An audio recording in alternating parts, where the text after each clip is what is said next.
अण्णाभाऊ साठे हे केवळ लेखक नव्हते, ते होते समाजाचे खरे शिल्पकार। त्यांनी आपल्या लेखणीचा उपयोग मनोरंजनासाठी नाही तर परिवर्तनासाठी केला। झोपडपट्टी, कामगार, दलित, महिलांवर होणाऱ्या अन्यायाविरुद्ध ते नेहमी उभे राहिले।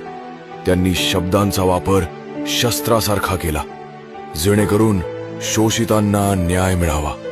त्यांनी साम्यवादाचा स्वीकार केला आणि कामगार संघटनांमध्ये सक्रिय सहभाग घेतला।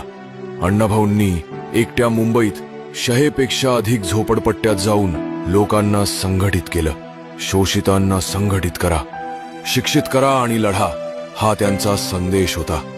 त्यांनी सांस्कृतिक चळवळीत लावणी, तमाशा या माध्यमांतूनही सामाजिक संदेश पोहोचवले। त्यांच्या कथा आणि गाणी ही फक्त कलेसाठी नव्हती, ती क्रांतीसाठी होती।